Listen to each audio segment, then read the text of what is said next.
after hearing Karen's story, I have to add one more line to that. There's nothing like calling people on the phone and saying, would you be willing to? And this has got to be the first church that, oh, I'd love to do that, or I certainly would do that. And I don't know whether it's between Judy or Francine, who's the most enthusiastic when you call them and say, could you help? Yes, we... That is just so inspirational to people who have to call you on the phone and ask you, would you? Just had to throw that out for the fun of it. Well, the month of October, we're going to study and look at our heritage as a church. Where did the Seventh-day Adventist Church come from? Who were the key players? Who were the minor players? And today, we're going to look at Edwin Barnes. You see him on the front of your cover of your bulletin. That is his passport, actually, picture. Edwin Barnes today is a nobody. Nobody knows who he is. Nobody really cares. The two hymns that we're going to sing in today's service, he wrote. So both of the hymns were his. And I'm going to spend a lot of time looking at Edwin Barnes, who's kind of a nobody, but yet in many ways, he was a very important figure in our history. The church really kind of started in October 22 of 1844. This is when William Miller and a group of believers had predicted that the Lord was going to come. And in that day, they had sold land, or they were sitting on their houses. They were all ready for the Lord to appear and take them to heaven. And when nothing happened out of the ordinary on that day, it's been forever known as the Great Disappointment. One of the big things about that day, though, it sent people scurrying to their Bibles to figure out, what did we do wrong? What did we not figure right? What was not predicted correctly? And so 1844 has become a date that we remember of the Great Disappointment, where particularly Seventh-day Adventists became Bible studiers and wanting to live exactly as the Bible stated. It was 8 years after that Joseph Bates went to some land and property that was offered to him in Battle Creek, Michigan. And it's kind of right about the middle of the state. And he met a gentleman by the name of James Hewitt. James Hewitt had a number of acres of land and offered Bates to buy some of them. So Joseph Bates sent word to his friends, James and Ellen White, asking them if they would be willing to bring their printing press, because at Battle Creek there was two rivers that came together with a 6-foot drop, which offered water power. And that's why Battle Creek became kind of the center, the start of the early Adventist church. So James and Ellen White came, set up their printing press, and began to print a leaflet called Present Truth, which was basically devoted to Sabbath keeping. Not at first. At first it was very much devoted to the Lord is coming soon, but after a few years became Sabbath keeping. Now this is where Ellen White actually wrote 3 books that were published and didn't sell. These were very early books. And so James peddled them, and they invested the money in Kellogg's Corn Flakes, which to this day now becomes the funding for the White Estate. But that's story coming later. But this from this early printing press. Now, in 1855, now count the dates from 1844 to 1855, is when the pioneers started Sabbath keeping. And they started a group of 40 people in the west end of Battle Creek. And they were known as the West End people. In fact, to this day, the signs delineate part of Battle Creek as the West End. That's where the Adventist Village is, the Tabernacle is, and a great corner of it is with the Kellogg former sanitarium. Now, it's very interesting as you drive down Main Street and you turn up towards the West End. There's this grocery store to this day that's called your Last Chance Grocery. So that's where you could get your food on Friday evening before the sun set to get, and it's called the Last Chance Grocery, and still exists to this day. And that, they say, comes all the way from 1855. 8 years after arriving in Battle Creek in 1863, they formally organized the Seventh-day Adventist Church. Mr. Hewitt, who was the landowner, was the one who really started pushing Bates, Joseph Bates, to put this together. Now, if you get in my chart here, I know I'm not a great speaker, but we've got Joseph Bates, we've got James and Ellen White, we've got Mr. Hewitt. Mr. Hewitt owned the land. Bates comes, buys the land, gives it to White. White set up a printing press in the Rivers. Okay, you kind of got the land scoped out with me there. Okay, now, the formal organization of the Seventh-day Adventist Church, and of course, Sabbath keeping was not the big issue. The Lord's coming was not the big issue. The big issue was what to name ourselves. And so they took them a couple years to decide, what do we name our church? Which is, you know, as you look back on the struggles of the early Adventists, and you say, well, how could that be so hard? But as we look at some of the things in our lives today, as we try to figure this all out, and where the Lord is and how He's directing, they even in the very early beginnings, finally settled on the two big main beliefs of our church, the seventh-day Sabbath, day of rest, and the soon belief that Christ will come again. Just to put this in historical perspective, in 1863, this is the year that Lincoln freed the slaves. Up to that point, all of these people had slaves in their homes.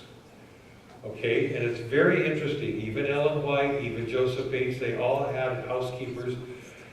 And that became kind of a problem when the slaves were freed, because all of the housewives and several of these people had no idea how to cook a meal, how to clean their house, how to do their laundry.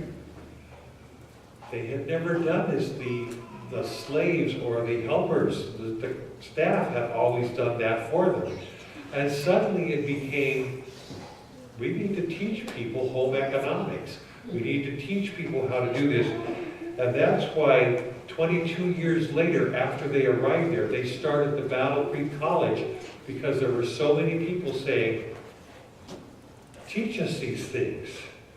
Okay, that's 11 years after forming the denomination. And in 1874, okay, we've got 1844, we have 1855 where we start the church. We're now down to 1874. We opened Battle Creek College. And the big things were Bible classes, nursing, home economics, being able to wash your clothes, cook a meal, and business, being able to account for a checkbook. People have their own land. They never thought about having to do that. Men worked on the farm. The women came to Battle Creek College and worked in the sanitarium as nurses' aides. That's kind of what these young people did. They worked at the farm.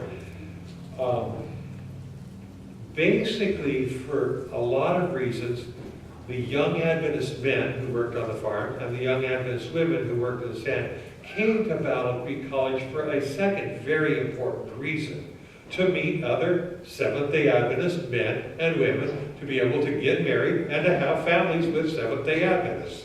And so one of the big reasons for the Adventist College was to meet people and get married. It's also very interesting when you go back through the newspapers, which are beginning, they've put them all online now, so that if you go to Battle Creek, you can go back through each one of the newspapers and find out things that were happening. The newspapers were just relentless. They would print everything. If you went to a bridal shower, say, or a wedding, they would print what gift you took, an approximate value. That's all printed in the newspaper for the whole world to see. 2 hankies at 25 cents a piece, and all that. So all of this information that I'm basically sharing with you today has come from about 2 years of poring over those newspapers and finding all this information, that this nitty-gritty that you wouldn't dare print today. Well, the young people at Battle Creek College on Saturday nights in the evening, after the cows were milked and everything were in, would basically have a dance. And that was the big thing to do, was just to have a dance. The problem with this is that people would end up pregnant. Instead of deciding who was going to marry who, they would just end up with a pregnancy, and that's who you were going to marry. And they decided that really was not the best way to put families and homes together. But you know, you look at that today and you think, did that really happen in our church? Yes, it really did. Kellogg and several of the others decided what we really need to do is other activities so we can have for our young people to do. They became so that the men sat on one side, the women sat on the other. In fact, when I went to an Adventist school, the men still sat on the left side, the women still sat on the right side, clear into my day, which was, you know, shortly after 1849. So this is where Kellogg decided, you know, if we had these kids involved in choir and in singing and in doing music lessons and playing for each other in musicals, that would be a wonderful group activity.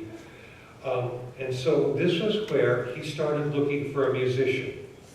Now, I want to put that story right here on hold for a minute, because that's going to be Edwin Barnes in a minute. Now, just to put things in historical perspective, we have 1874, the opening of the college, okay? Now, you've got to remember in 1875, when Mary Baker Eddy published Science and Health with Keys to the Scripture, and that became the fastest growing denomination in the United States, was Christian Science. Okay, you see where this is coming, that you have the Battle Creek College, Kellogg is beginning to come back as a doctorate, and Mary Baker Eddy. You also have in 1870 Joseph Smith, who was early founder of the Mormon Church, caring for families and widows and marrying them all, and kind of doing things that were just really strange to many people. So you have 3 denominations, basically with health work. Mary Baker Eddy with Science and Health, Kellogg with his sanitarian, and Joseph Bates with caring for the families and the needs of the poor. So those all started happening about 1875. The first thing that James White did after starting the college was to build the Dime Tabernacle. This was 43 years after they came to Battle Creek. Now, in my mind, I always thought that they arrived at Battle Creek and here was this wonderful tabernacle. I never thought about the fact that, okay, maybe they built it in the first couple years. 43 years later. Okay, you think about the children of Israel wandering around in the wilderness, about 40 years. It was 43 years before they actually had the big church. He went around to everyone in the community and said, would you help us, give us a dime, 1 dime each year, to build this tabernacle, which would seat 4,000 people. It actually seats about 32 to 35, or did, the Dime Tabernacle. And it was a wonderfully constructed, there's a picture of it. You notice this spire in here. The air would come through the basement, come up through the sanctuary, through the windows, and there was a big cupola in the top, so the air would come up and cool the place. Or you could build a fire, and the heat would come up, and if they would open the windows, it would flow through. And this is how they did air conditioning and heat in the early Dime Tabernacle. When you have 3,000 or 4,000 people in there, James White told the community that if they gave this dime, they could have free use of the building at any time except for Sabbath hours. So it became the town hall, the Dime Tabernacles, where all the concerts were held, any of the business meetings were held. Any educational things were held. Music events, all that was held. He said that there would be no offerings taken in the Dying Tabernacle. So this, if you gave money, built the tabernacle, there would be no offerings given. This becomes, further down the line, a real point of problem. How do you pay the electric bill? Well, when they built it, they didn't have electricity, so there was no such thing as an electric bill. And, how do you clean toilets? Well, when they built the thing, they didn't have any toilets in this building. No toilets. They were just out in the backyard, and they kind of would move them every 3 months. You would move the toilet 6 feet forward. And they've actually got that marked out today as actually where they did that, because there was no toilets in this Dying Tabernacle. Okay, remember I have Barnes sitting right here in the corner, his story. Now, also 1875. Now remember, let's review those dates for me. 1874 is when they opened the college. 1875 was when Christian Science started. 1879 is when they built the Dying Tabernacle. So, 1875, we have J.N. Loughborough, who was a preacher. And he thought, if everything is settled in Battle Creek, nobody but Battle Creek is going to know about what we've discovered in the scriptures. And he was the one who started promoting, we need to leave Battle Creek and go out. So he goes to Southampton in Great Britain, and it's a seaport there, and he starts for 5 years to have an evangelistic series. What J.N. Loughborough didn't count on is the fact that we were not that far from the Revolutionary War, and the English were really not so happy about an American coming to evangelize them. It did not turn out well. But what J.N. Loughborough did, and I'm skipping a part of the story where Loughborough first did an evangelistic series in California, then went to Southampton, but that's kind of a long story. But one of the things he did in California was he got a pump organ for singing. So when he gets to Southampton, 1875, the first thing he buys is a pump organ to enhance the singing so people can have that support and sing with it. Okay, now you got to have somebody to play the organ. Well, it just so happens, it's kind of where the streets come together. This is called Church Street right here, and Barnes' father had a bakery right here, and then you have this big pasture out here. So Loughborough gets this great big tent, rents a tent, puts a pump organ in it, and hires Edwin Barnes, remember? Hires Edwin Barnes, this kid who's like 16 years old, to come play his hymns so that they could sing in the evangelistic series. So that's where Loughborough met Barnes. It was this kid, he gave him 10 cents a night. Remember, they built the Dying Tabernacle on 10 cents. By this time, he gives Barnes 10 cents a night if he will come and play for him. Obviously converts him. And in 1880, 5 years later, Loughborough comes back to Battle Creek. After this evangelistic series, goes back to Battle Creek and tells Kellogg all about this wonderful kid who could play anything on the organ. Of course, you've got Barnes, whose father was a choir director. Well, Edwin Barnes was taught to play the piano and the accompaniments and subdue the choir and all that kind of stuff for his father, and so he was kind of very well trained. And so Loughborough tells Kellogg, we've got somebody that's just fabulous in Southampton, British Isles. Okay, Kellogg suddenly says, we need a musician for our choir. Remember that story I was telling you about the college and the church? This is where they made connection with Edwin Barnes. Sent him a ticket. So a ticket arrives in the mail. I mean, there was no way to call him, no way to ask him. They just sent him a ticket to come to the United States and to study at Battle Creek College and to give piano lessons and choir lessons if you can. So at 17 years of age, Edwin Barnes says, this sounds like fun. I think I'd like to go clear across the world and go out there and see what we could do. With it was a promise of a round-trip ticket. If after 1 year he was not happy, they would give him a ticket to come home, which he never did. Barnes was baptized by immersion in the Anglican Church. I've seen this church. It's really kind of interesting. They have this great big long baptistry over at this edge, and the pump organ sits over here. And Barnes was actually baptized there. He was actually never rebaptized as a Seventh-day Adventist. He was accepted as profession of faith, which I always thought was kind of interesting. He also studied, his piano and organ lessons were through the Royal Conservatory of Music system. With some of you know Ruth Riles, she went through the exact same system and did all that kind of stuff. Bing Crosby wrote this piece, The Bells of St. Mary. That's where Edwin Barnes was the organist. So you got this guy in kind of a 17-year-old kid in England who was doing really great stuff. Okay, so Barnes arrives here, puffs up and trains to the Battle Creek Railroad Station, and he's met by Kellogg, who he's never seen before in his life, and William Kellogg, the brother, who he's never seen before in his life, and Fred Gage, who he's never seen in his life, but Fred Gage was about his age, about 17, and J.N. Loughborough. Oh, finally somebody I've seen before.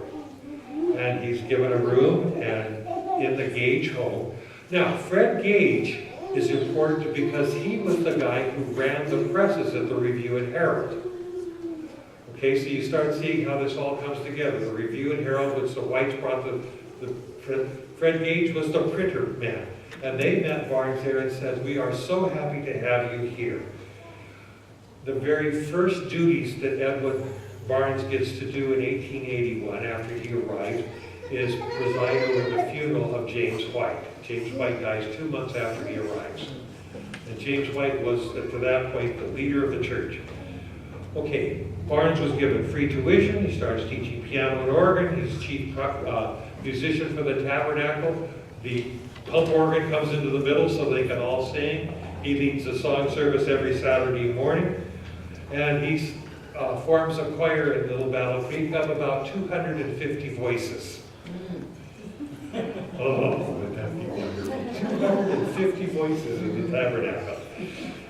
And he teaches at the college for the next 26 years. Okay?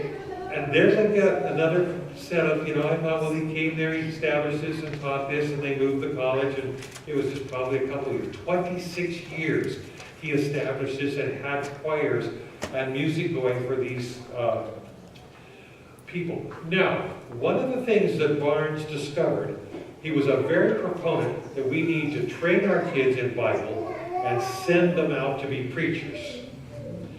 In order to be heard as preachers, they needed to have voice lessons so they could speak loudly and cleanly and clearly enough so everybody in the college had to take voice lessons, had to sing in the choir, and had to be, or was taught to be a public speaker.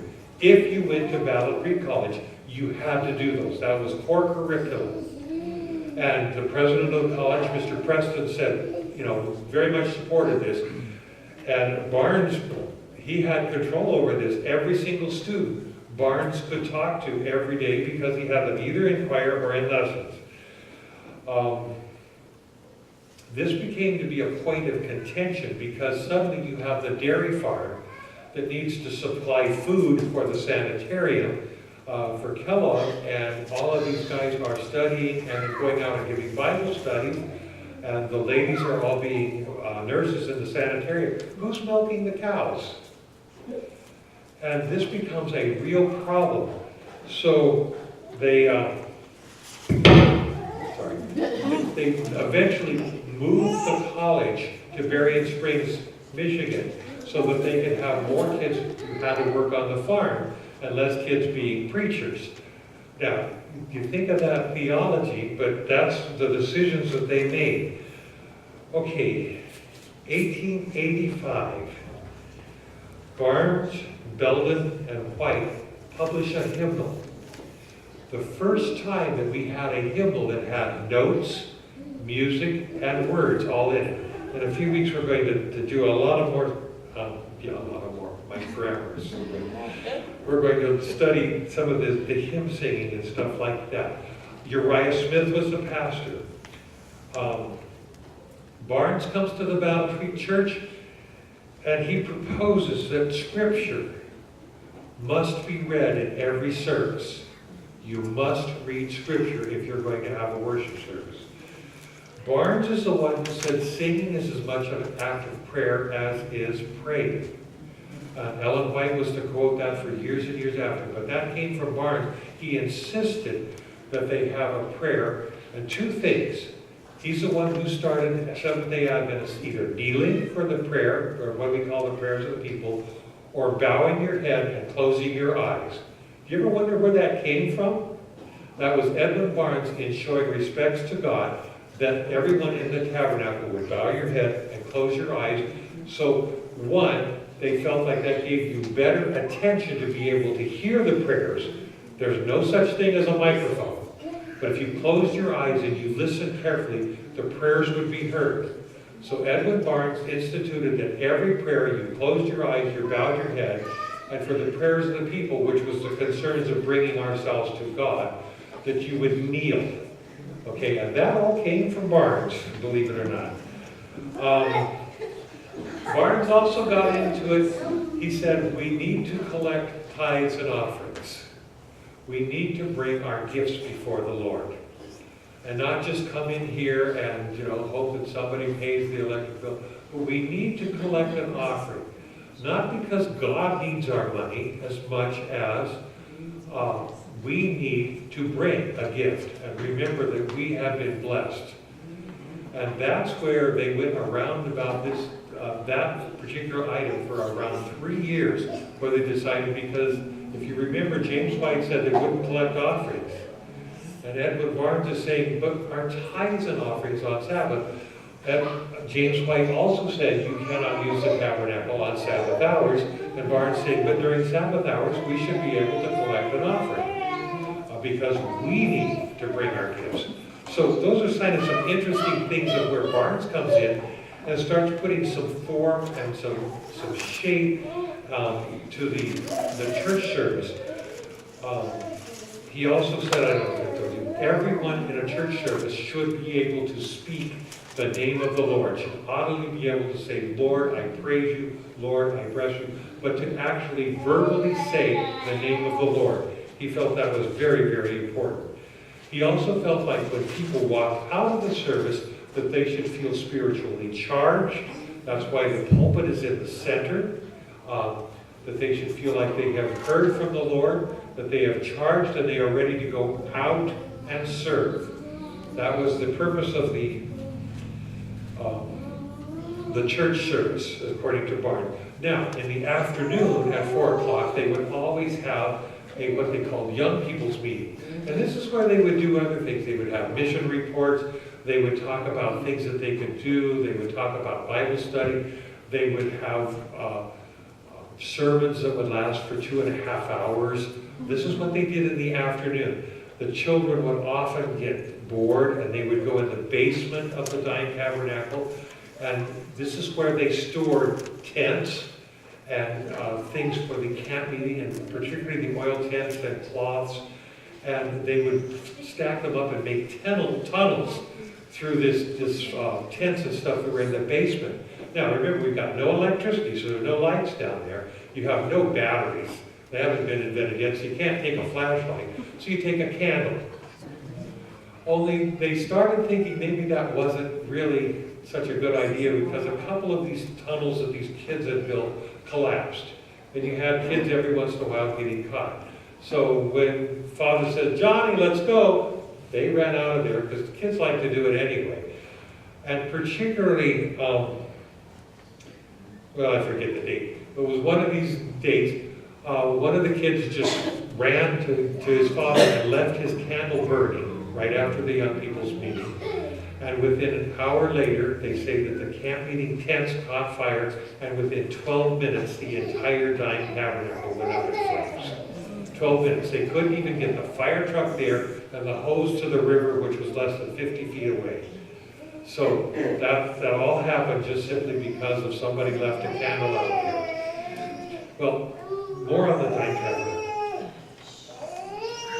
In 1891, Ellen White, with the encouragement of many of the church leaders, her children become adolescents and into their teenage years, and things that she had proposed for years as being wonderful, and suddenly she was changing and making, and for her own protection, and also because they felt like we needed to get the Adventist message out of Battle Creek. Ellen White in 1891 went to Australia, and she stayed there for 10 years. 1891, Ellen White goes to Australia.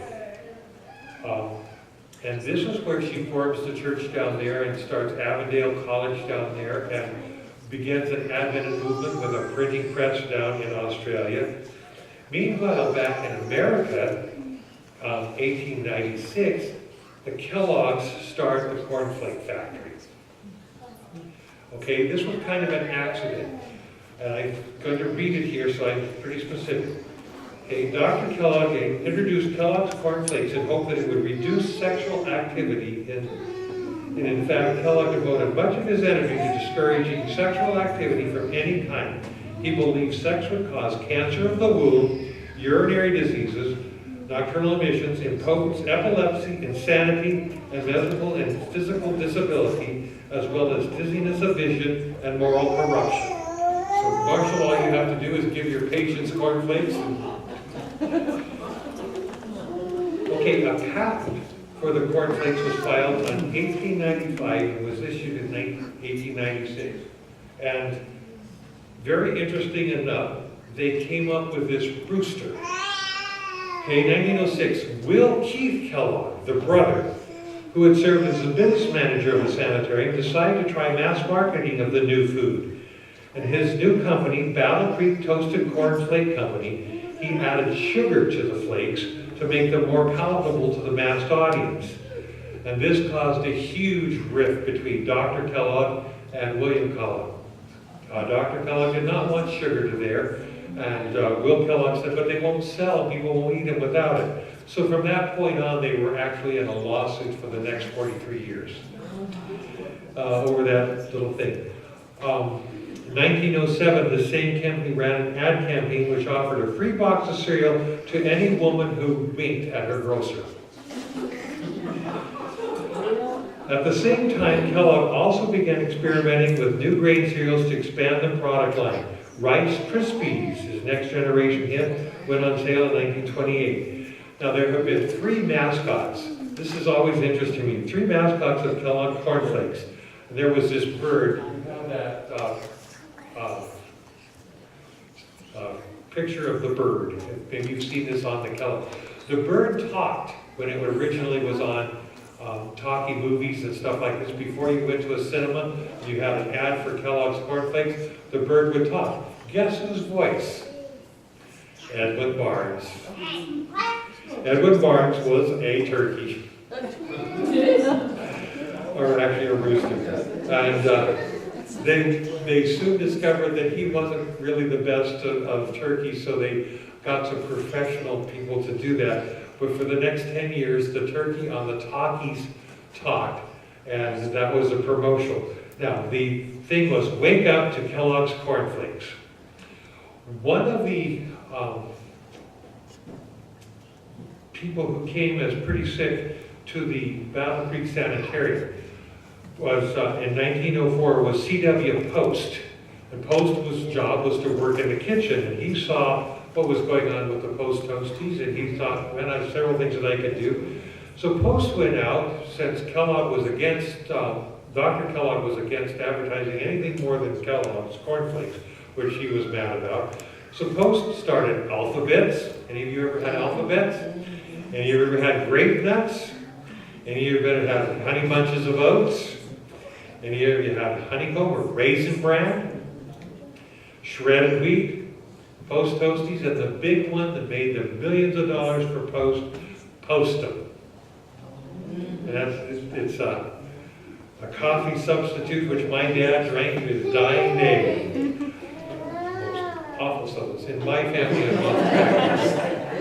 family, my dad drank Postum, my mother drank coffee, and when my mother would cook, she wouldn't bother to go over to the sink. She'd just pour her coffee into everything. So you would have green beans and coffee, and you'd have cookies with coffee.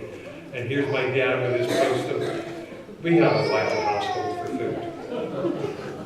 Okay, I'm back on track. 1901, as I told you earlier, they moved the college to Berrien Springs because this was a dairy farm. They bought a huge dairy farm. Everybody would be a part of the dairy farm.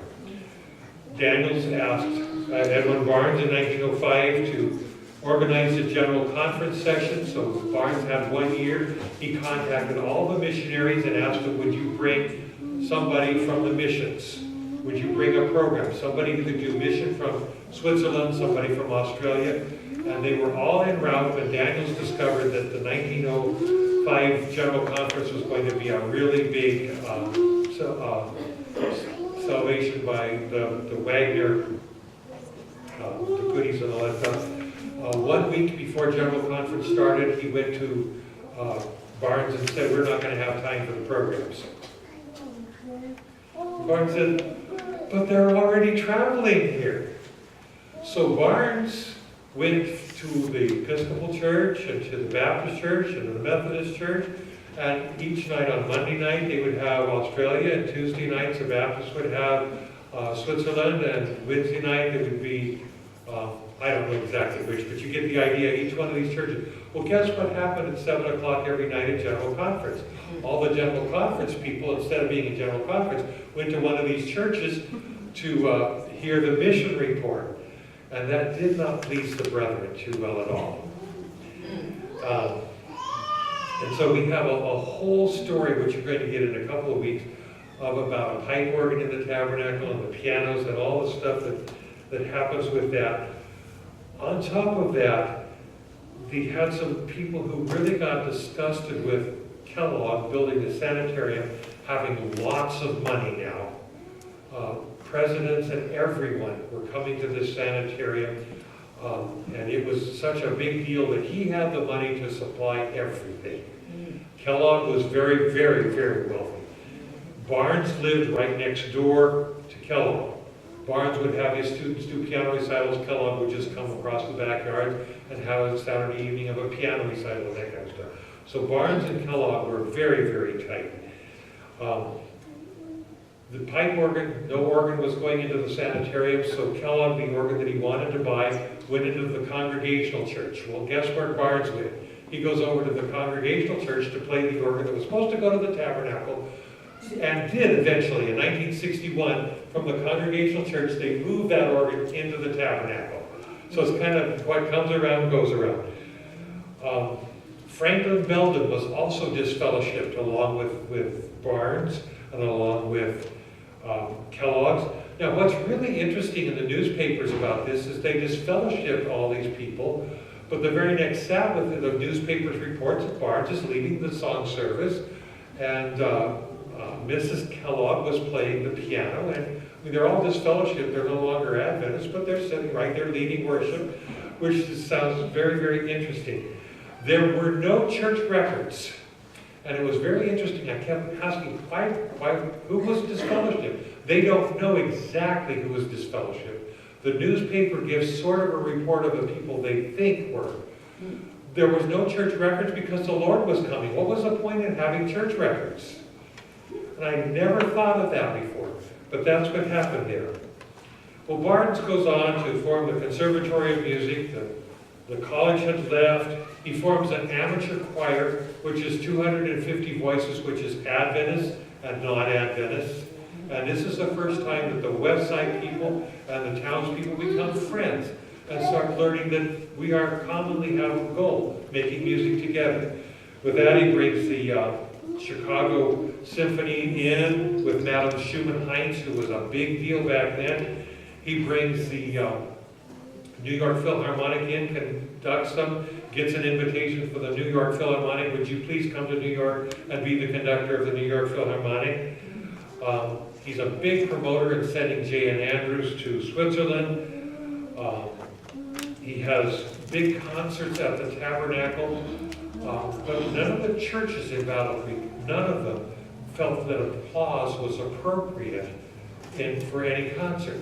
So Barnes developed this thing called Just Stand Up. if you want to, approve of something, so people would stand up at the end of the piece. That became known as the standing ovation. Have you ever heard of that? That's where it came from.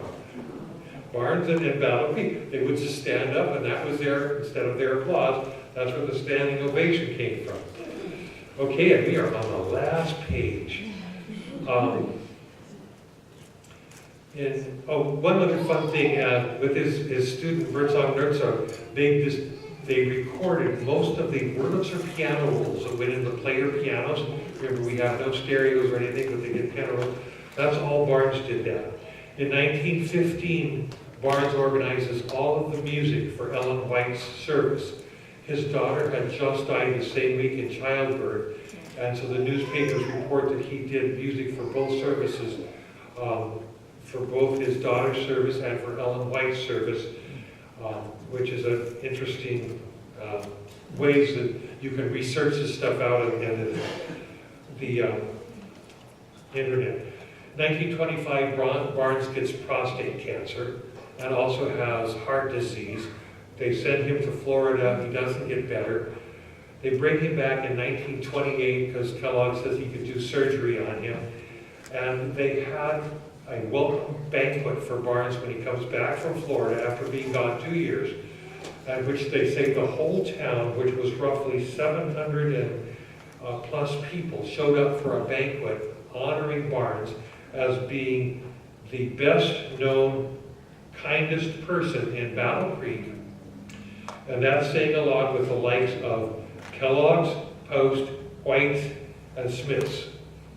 And Edmund Barnes was the best known person in the town. Now, I'm bringing this to a close, but my point also is that this caused me to start thinking, today, who's ever heard of Edmund Barnes?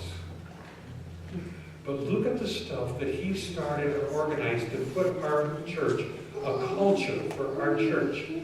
Have you ever thought, like Karen so aptly put it in the children's story, my part is so significant. I just sing in the choir, or I just collect the offering, or I just bring food for the meal that's about to happen.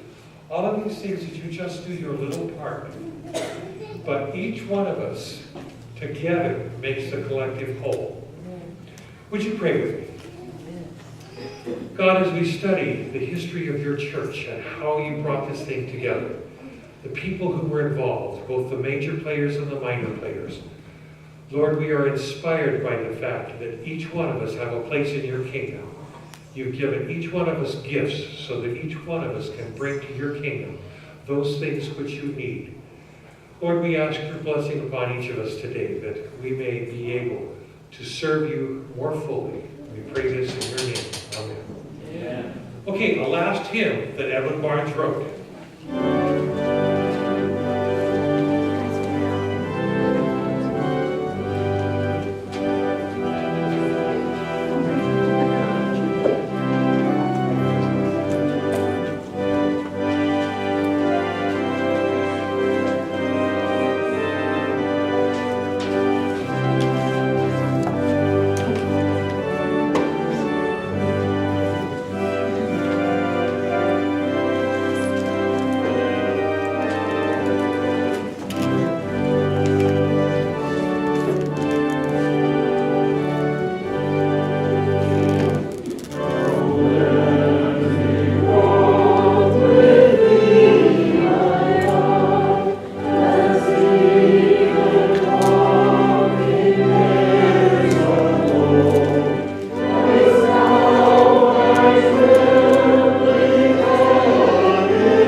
again next week. May the Lord be with us, we pray. Amen. Amen.